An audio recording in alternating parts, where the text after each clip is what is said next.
Hello दोस्तों, नमस्कार। आज की इस वीडियो में हम बात करने वाले हैं 2024 में और 25 में 26 में जो कि सबसे ज़्यादा रिटर्न म्यूचुअल फंड दे सकते हैं। तो वो कौन कौन से म्यूचुअल फंड हैं जो कि टॉप लिस्ट में यहाँ पर आते हैं और इसी के साथ में यहाँ पर अभी तक उन्होंने रिटर्न भी दिया है और मैंने वहाँ से काफ़ी अच्छा खासा रिटर्न भी लिया है, जो कि मुझे यहाँ पर 40 से 50% के आसपास मुझे यहाँ पर रिटर्न मिल चुका है। ठीक है, और इससे रिलेटेड मैंने आपको पिछली वीडियोस में बताया भी है।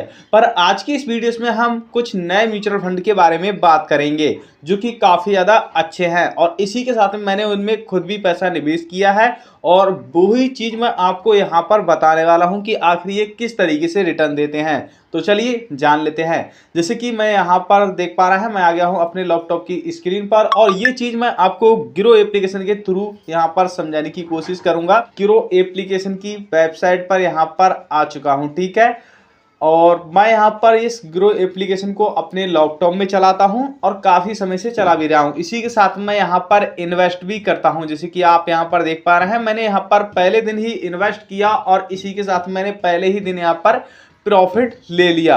अगर आप इन्वेस्टमेंट के बारे में जानना चाहते हैं, स्टॉक खरीदकर किसी भी कंपनी के हम किस तरीके से प्रॉफिट कमा सकते हैं, तो उसके लिए मैं आपको एक अलग से वीडियो बना दूंगा। ठीक है, पर आज की इस वीडियो में हम जानेंगे कि आखिर म्यूचुअल फंड कौन कौन से हैं जो कि टॉप लिस्ट में आते हैं। ठीक है, तो मैंने यहाँ पर म्यूचुअल फंड पे सिंपली क्लिक कर दिया है और आप यहाँ पर देख सकते हैं पूरा का पूरा डैशबोर्ड यहाँ पर समझो बदल चुका है। और अभी आप यहाँ पर देख सकते हैं जो कि मुझे यहाँ पर 10 से 15 दिन ही हुए हैं और मुझे यहाँ पर जो रिटर्न है वो जो कि आपको देखने को मिल रहा है 6,717 रुपये का मुझे यहाँ पर प्रॉफिट देखने को मिल रहा है। और जो कि मेरी अमाउंट है जो कि आप यहाँ पर देख पा रहे हैं 326,901 रुपये। ठीक है, तो अब इसी के साथ में मैं आपको बता दूं, जैसे कि मैंने यहाँ पर जो पैसा निवेश किया है वो किया है यहाँ पर जैसे कि कॉन्ट्रा फंड डायरेक्ट ग्रोथ में। अब ये कॉन्ट्रा फंड डायरेक्ट ग्रोथ यानी कि ये 3 कंपनियों के पास है, जैसे कि कोटक का इंडिया बैंक है। ठीक है, इसी के साथ में SBI बैंक है और इसी के साथ में इन्वेक्सको इंडिया जो कि ये वाली कंपनी। ठीक है, तो इसके पास है। अब यहाँ पर हम बात कर लेते हैं कि आखिर ये एक साल में कितना कितना यहाँ पर रिटर्न दे रही है। ठीक है, और अगर आप इसमें पैसों को निवेश कर रहे हैं तो आपको यहाँ पर कितना यहाँ पर प्रॉफिट हो सकता है। ठीक है, तो अभी तक जो शेयर बाजार था वो समझो डाउन ही था लगातार। तो कहने का मतलब है आप कोई भी सभी म्यूचुअल फंड ले लें, ये वाला ग्राफ, ये वाला पैटर्न आपको हर किसी के म्यूचुअल फंड में देखने को मिलेगा। ठीक है, ये 4 साल लमसम पहले हुआ था और उसके बाद में ये अब हुआ था। ठीक है, तो चलिए मैं यहाँ पर 5 साल सेलेक्ट कर देता हूँ और ये ग्राफ आपको 4 साल पहले की यहाँ पर याद दिला देगा। ठीक है, जैसे कि 4 साल पहले यहाँ पर कितना डाउन गया था, जैसे कि आप यहाँ पर देख पा रहे हैं। ठीक है, अब इसी प्रकार से 2024 में ये गया है। ठीक है, और ये पहले कौन सी सन में गया था, जैसे कि आप देख पा रहे हैं 2020 में हुआ था। ठीक है, यानी कि इतना मार्केट यहाँ पर गिर गया था। ठीक है, और अभी भी आप देख पा रहे हैं क्योंकि जो मार्केट गिरने वाला था तो मैंने यहाँ पर अपना पैसा था वो विड्रॉल कर लिया था। ठीक है, अब मुझे लगा कि हाँ जब मार्केट उठने वाला है फिर उसके बाद मैंने इसमें पैसों को निवेश कर दिया। तो कहने का मतलब है मैंने सस्ती NAV खरीद ली और अब आप यहाँ पर देख पा रहे हैं जो मार्केट है वो यहाँ पर यानी कि बढ़ते ही जा रहा है। ठीक है, अब यहाँ पर चलिए हम नीचे की तरफ यहाँ पर स्क्रॉल करते हैं।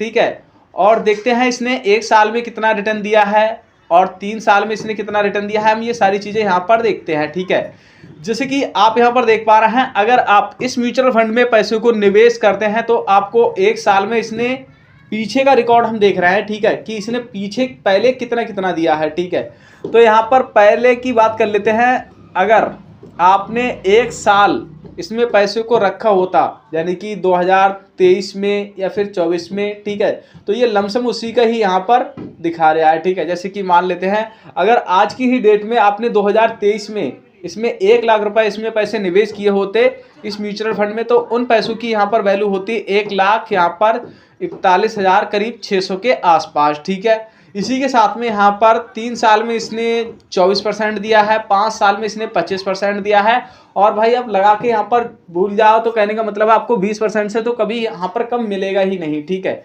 इसी के साथ में आप यहाँ पर कैटेगरी एवरेज देख सकते हैं 31.7% है। ठीक है, 1 साल में।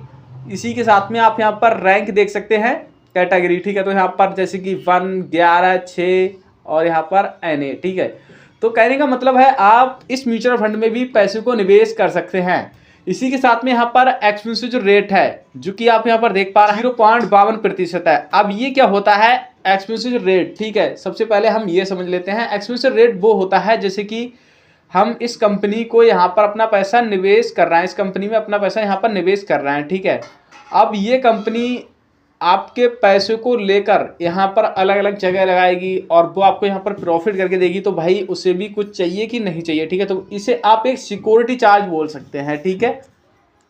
तो यहाँ पर ये 0.52% है और इसी के साथ में हम रेगुलर के थ्रू जाते, ठीक है। तो कहने का मतलब है कि आपको यहाँ पर 1.5155 ऐसे देना पड़ता, ठीक है।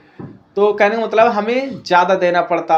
अब ये हम कम देंगे तो कहने का मतलब है हमने क्योंकि डायरेक्ट उसी कंपनी में पैसों को निवेश किया है, ठीक है। इसीलिए मैं आपसे कहता हूं जब भी आप अपने पैसों को निवेश कर रहे हैं म्यूचुअल फंड में तो आप डायरेक्ट में करें, ठीक है। डायरेक्ट में और रेगुलर में आप किस तरीके से पता कर सकते हैं, अगर आप जो भी म्यूचुअल फंड में पैसों को निवेश कर रहे हैं और उसके अंदर जो नाम आ रहा है जैसे कि रेगुलर, तो आप समझ जाइए ये रेगुलर है। और इसी के साथ में नाम आ रहा है डायरेक्ट जैसे कि इसमें देख पा रहे हैं, तो कहने का मतलब है आप समझ जाइएगा वो डायरेक्ट यहाँ पर म्यूचुअल फंड प्लान है, ठीक है। तो आप इस बात से यहाँ पर भी पता कर सकते हैं। इसी के साथ में आप उनसे पूछ भी सकते हैं जैसे कि अगर आप बैंक जाके कर रहे हैं, हालांकि ये कोई बड़ी बात नहीं है, आप अपने मोबाइल से ही घर बैठे ही कर सकते हैं, ठीक है। इसी के साथ में ये बताता है कि एग्जिट लोड, अगर आप इसमें 1 साल से पहले पैसे को विड्रॉल करते हैं तो वो आ जाता है शॉर्ट टाइम में और ऐसे में आपको यहाँ पर 1% आपको एग्जिट लोड लगेगा, ठीक है।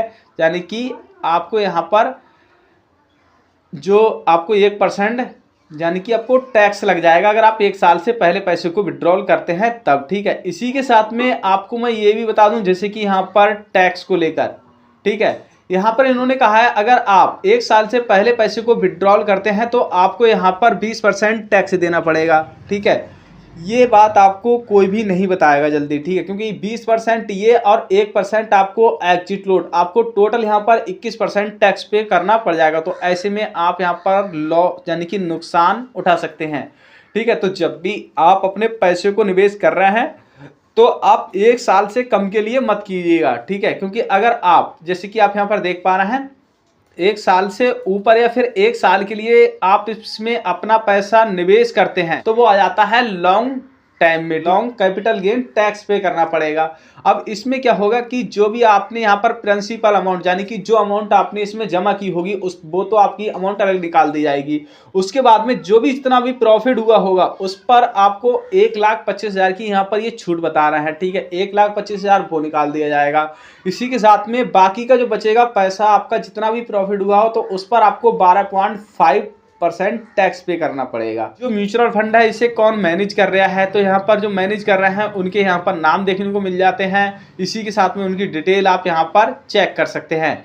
अब ऐसे में ये इतना यहाँ पर रिटर्न दे रहा है, ठीक है। इन म्यूचुअल फंड के अलावा और कोई भी ऐसा म्यूचुअल फंड मैंने अभी तक नहीं देखा है जो कि इतना यहाँ पर रिटर्न दे सके, ठीक है।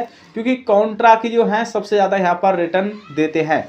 क्योंकि ऐसा मैं इसलिए कह रहा हूँ क्योंकि मैंने इनमें खुद से पैसा निवेश भी किया है और मैं करीब 2-3 सालों से इस चीज़ को मैं चेक भी कर रहा हूँ कि आखिर जो सबसे ज़्यादा रिटर्न कौन कौन से म्यूचुअल फंड दे रहे हैं, ठीक है। तो ये कॉन्ट्रा के हैं, ये सबसे ज़्यादा दे रहे हैं, पर ये आपसे समय मांगते हैं, ठीक है। जैसे कि समय यहाँ पर यह है कि आपको यहाँ पर लंबे समय के लिए थोड़ा छोड़ना पड़ता है पैसा, यानी कि 1 साल से ऊपर के लिए, ठीक है। अगर आप 1 साल से पहले पैसे को इसमें से विड्रॉल करेंगे तो आपको यहाँ पर टैक्स भी काफ़ी अच्छा खासा पे करना पड़ जाएगा। और यही टैक्स की तो ऐसी बात है कि यहाँ पर टैक्स यही म्यूचुअल फंड नहीं, कोई सा भी म्यूचुअल फंड उठा लो उसमें आपको टैक्स पे करना ही पड़ेगा।